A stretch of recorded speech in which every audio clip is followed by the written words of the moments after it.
right. Well, before I want to give kind of a state of the association report a little bit to get you thinking about the future and all. But first, let me just say a word of commendation to our finance committee and Tammy Dish, our accountant, and also Cindy Burr and Wanda Hall. They all kind of help with all that financial area. And but this getting a clean report is just not a small thing. That's a very good statement about our association, and that's typically what we get because of the excellence that those who work with that do. And so I just want to commend, and Tammy, thank you for all your hard work. She worked very hard along with Ashley to get this ready for this meeting. As was put in, amen. Thank you. As was put in the minutes, I am giving away the majority of my library, and so today, back on that table, there are some books, many New Testament commentaries, and also some other books that picked out. I thought you might be interested, so please go by, pick up as many as you want, and I will do that next week as well, and then I'm probably going to give them away to DBU or something like that. So if you want to come by the office, you can come back to my office and pick out any that you would like, but I know some of them would be helpful to you. All right. In case anyone is counting, I started in October 2006, so I figured out that this is the 175th executive board that I have been the executive director, making a report. So Ryan, we want you to go above that goal. We want you to do more than 175, but it is 175 executive boards that I have been a part of. And so I wanted to give a kind of a look at how things are going and where to in the future. You know, a few years ago, some questions were raised in the Southern Baptist Convention about the role of the association. Y'all remember that dialogue that was taking place at high levels and other levels? And so as a part of that, it caused me to do a lot of thinking through what really is the unique and strategic importance of the association. Why is that so important? And I tell you what, I came to the conclusion is that associations are probably one of the most important parts of Baptists working together. It was the first one. You know, associations were the first way Baptists worked together over 300 years ago in the United States, and further later than that in Europe. But it was later, having had associations, that conventions were established, and then national conventions and many other Baptist entities that we have today. But the Baptist Association is the closest to the mission field and the closest to the churches. Most directors of missions have, as I do, the cell phone numbers of most of the pastors in the association. And in many cases, the associational missionary is one who has worked in that area and has a whole collection of relationships that really can help our churches. In our situation, we have a wonderful staff. Most of them have all spent their life ministering in Dallas area. And it just brings a tremendous wealth of relationships and knowledge of the field. I have said many times that if by some chance associations cease to exist today, that Great Commission churches that are taking seriously Acts 1:8 to be his witnesses in Jerusalem, Judea, and Samaria to the ends of the earth, those kind of Great Commission churches would recreate them tomorrow. Because if you're seriously going to try to do what Jesus commissioned us to do, you're going to need local partners and global partners to do that in the most effective way. Especially when you look at a mission field as large and diverse and lost as Dallas and Rockwall counties. And so I think there is a tremendous contribution that associations make now and will make in the future. And so I wanted to talk about that just a little bit, and I want to do it from this vantage point. Some years ago when I came on this staff, Jana Jackson shared with me about the principles of community development. If you're really wanting to transform a community, there's some principles that you find most effective to really transform a community. And one of them is that you identify the assets in the community. Instead of asking what are the deficits, you ask what are the assets that are there. Instead of asking what is wrong with this community, you ask what's strong about it. What are the resources that are present in the community that might become a part and enable it to really be transformed? I feel the same way about associations. There are many who talk about the needs and many who talk about the deficits. But I want to ask the question, what are the assets that are present in associations in general, but more specifically here in Dallas Baptist Association? It really is a good approach to many issues to look at a bottle that has half a container of water. Is this half empty or is it half full? And it is a way of looking at our task. It's a good way to look at your church from the positive side. What are the assets? What are the resources? What are the capabilities that God has already given to us? So I want to take a brief moment. I could say a lot more, but I want to take a brief moment and try to answer the question, what are the assets of Dallas Baptist Association? What are the things that can really help enable a transformation of our city and a help to our churches?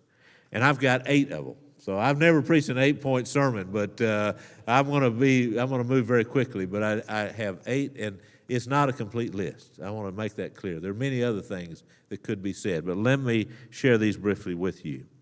Of course, the most important asset is our faithful God, who is able to do immeasurably more than we can all ask or imagine, according to His power that is at work within us. To Him be glory in the church and in Christ Jesus through all generations, forever and ever. I mean, that is the asset that makes all the difference. We cannot do it apart from our faithful God, and Jesus made it clear we can do nothing apart from Him. So that asset is enough right there, just that asset, that we are a part of what God is doing. So that's number one. Number two, is as strange as it might sound, I think our mission field is an asset. You look at Dallas and Rockwall counties, we are growing dramatically in population. I mean, it's hard to find housing or to afford housing. I mean, people are moving here from all over the world. We have unreached people groups who live presently. Tim is working with us and helping us identify those. We have lost people that are moving here, do not know Jesus Christ. So for an organization that is committed to carrying out the Great Commission, making disciples of all nations, God has given us a mission field that is rich with opportunity. We are larger, we are more diverse, and we are more lost than we've ever been. There is so much work to be done. That is, for an association, an asset. That is a tremendous opportunity. That means that we've got much work to do, and we've got to put our hand to the plow. So that is asset number 2, God, the mission field. The third thing I would say is the mission of Dallas Baptist Association. I believe it is on target and laser focused. It is simply this: we exist to assist our churches in carrying out the Great Commission. We exist to help you do what God has commissioned you to do. We exist for our churches. You do not exist for us. I mean, we are here, and our focus is entirely upon helping our churches do the work God has called you to do. We have sometimes rearranged whatever we're doing when we perceive that's the need of our churches. When COVID happened, and wasn't that a shock to all of us? We had a meeting of our administration committee the day before the shelter-in-place was announced, and one of the pastors said, I was just in a meeting, a medical person in my city came up to me afterward and said that a week from now, we will not be meeting publicly in our churches. And every one of us around that table said, that will not happen in Dallas, Texas. And we just could not imagine that happening. The next day, the announcement went out. We didn't get to meet that Sunday. We all had to shelter in home. And so our staff focused on our mission to help our churches. We rearranged everything to say, okay, how can we help our churches carry out their work in the midst of this shelter in home? Well, the work continues. The work of God must continue. So we did everything we could to try to help equip you to do that. That is our mission. We are to help our churches. And that is what ought to be the association's role. And so that is a strength. I think we have the right mission. The next one, I think this would be number 4, is I think an asset is our churches. And the pastors involved in those churches, the lay leaders, the staff. I tell you, we have some wonderful congregations, very diverse congregations, many different languages, reaching many different parts of our city. And that is a tremendous asset. They are in strategic locations throughout Dallas and Rockwall County. We have in our conference room B a map of Dallas and Rockwall counties.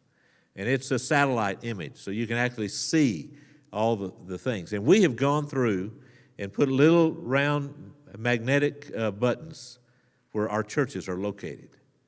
And you can look at that map, and you can see the growing population, and you can see how God has placed many churches in strategic locations. I tell you, if you were to try to have a strategy to reach a city, you would have to have these kinds of locations all over the city to try to reach the people that are there. Those are a tremendous asset, and we must prioritize those. If we're not careful, many of those could be lost to the Lord's work. And so that's why DBA has made an intentional effort to try to take steps to make sure those properties are not lost to the Lord's work. And we've seen God bless the work of the association in doing that. And that is something that an association of churches is able to do more effectively than any one individual church could do. We have trusted relationships with these churches. When we identify one that is at risk or struggling, then we reach out to them and see how we can help or how we can revitalize them, and also to make sure that their property is never taken from them, or a decision is not made to lose a property that is needed, because there are companies and others who would love to have the location of our churches, because that's a great place to reach a lot of people with whatever they're selling. It's also a great place to share the gospel from that location. So our churches and where they're located are a tremendous asset, and we've tried to give attention to that. And, a little bit later, you're going to hear an announcement about some of the things we'll be doing in the month of May of helping our churches focus on evangelism. And the majority, if not all, of the speakers are going to be our pastors and different ones, members of the evangelism committee. That is a way our churches and pastors are a tremendous asset that God can use to help many others. So our churches are an asset. Here's number 5. The DBA staff team. I don't know any association that has as qualified and effective staff team as we have here at DBA, every one of them. We have streamlined their organization that we have 3 teams. We have an evangelism administration team. We have a church planning team. We have a church strengthening team. I mean, it's all about helping the church. It's about reaching this lost mission field, helping us to reach in some areas that refugees and others that an average church would have difficulty reaching. We have some catalysts that we're working with that it is truly an amazing story. One is a man named Kika Shamir and his wife Anungla. The work they have done with refugees, reaching people with the gospel. Tim, how many house churches have they established and major churches? It's always changing. It's about 33 right now. Yeah. And 6 traditional churches. And so this is part of the work of DBA, is that we are, by working together, we're able to help and fund this catalytic missionary, and I mean, he's doing amazing things. It is really something. And this was a story that he rode a bus, I think, wasn't it, Scott? Where are you, Scott? He rode a bus over, or was it the train over? He rode the train over from Southwestern to come here. He just called, and Scott went and met him, and that began a process and relationship that God is producing many people coming to faith from far away from God. And Tim has helped to mentor him, and Scott has helped to mentor him, and we're just thankful. So we have an effective staff team. What's being done in church planting, what's being done in church strengthening, what's being done in evangelism is really wonderful. And it is something that can help every church. And so we have a great staff team. And I tell you, I just feel such a peace about the one that God has led us to decide to be the next executive director. Ryan Jesperson has been prepared, I think, by the Lord for this position. He was a pastor. God used him to help prepare his church for the transition of becoming a very Hispanic neighborhood. He worked with urban missions in the BGCT, very creative and innovative in that. He then worked with DBU, and building relationships with pastors was his main job, and that's a big job of every executive director. What we do is really done through relationships.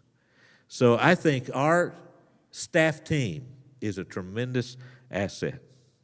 Here's number 6, Mount Lebanon Camp.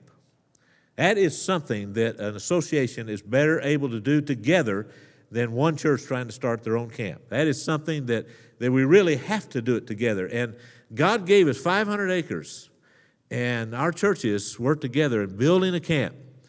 And now we own and operate each one of those cabins, and we have renovated almost all of them during these years. And I want to tell you, Mount Lebanon is one of the best Baptist camps that I know of. And they do a tremendous work. This has been a tough year for them. So I want to tell you, this is an asset that we have, and I want to challenge you to use it. This next year, that as COVID is beginning to go away, that you plan events at our camp. I want to tell you, you'll be impressed. The facilities are great. We have the top programs of the most expensive camps, the same speakers, but you pay a whole lot less to take your kids to our camp. So I want to tell you, that is a great asset. We have a servant leadership staff out there. They do a wonderful job. And I would encourage you to just pray about taking your church this next year or this year to the camp for a retreat, for a camp or something. You'll be impressed with it. It is an asset of this association, and we should utilize it for God's glory. Here's a seventh thing. There is sustainability in how DBA is organized right now. There is sustainability. We have streamlined. It has been our philosophy to be as lean as we possibly can to make the most of every gift that is given to DBA. If you're familiar with our budget, you know that operating our building, our insurance, our computer services, phone services, all that kind of stuff is about 6% of our budget. What I would call overhead is just about 6%. And the rest of what is given to our association, by our association churches, is going to the mission that we have. Church planting, church strengthening, evangelism. When I was a pastor at North Lake for 28 years, I felt like and told our people that some of the best mission dollars that we spend is at the local association. And I said, we are in a city, we're out in a suburb, but the Bible says I'm supposed to be concerned about the guy that's downtown and the person that's on the other side of town. And what is the most reasonable way for me to make a difference in all parts of this growing metropolitan area? And it was through working together with other churches. So we gave sacrificially, and I believe then, and I believe even more now, that was some of the most important support that we gave. And I would challenge your church to give generously to DBA, give sacrificially. I'm sure you know, because I've said it many times, 100% of our budget is funded by the giving of our churches. And our finance committee looks over that every month. And we are very transparent and accountable on all the spending. But you can have trust in what is going on with our finance committee and others who lead that area. And you can know when you lead your church to give sacrificially that that money is very carefully spent to make the greatest impact for Christ. We are sustainable. Did you know if you graphed the giving of the DBA churches over these last 14 years, it has been relatively level. Sometimes up a few percent, sometimes down, but the overall trend has been level. Now, last year, COVID had about a 5% impact that I think is systemic, that probably might stay. We just don't know what the long-term impact of COVID is. So we've adjusted to that. But as I have talked to so many and other associations and reviewed conventions, most are seeing declining income, declining support. It is really an asset that we have, that has stayed strong. And what we have talked about as a staff, that with the same amount of money, we trust God to help us find ways to grow the work.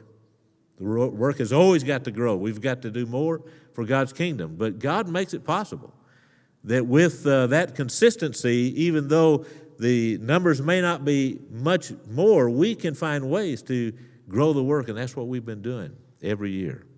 So sustainability is an important thing. In that audit, they had some wording called it is a going concern. We asked Ashley, what does that mean? He says, it means that you're going and you're going to keep going. There's sustainability. And he was saying in his evaluation, there is sustainability, or a DBA is a going concern. It's going to keep going. And that is a strength that we have. That's an asset. But that is every year. So I want to challenge you.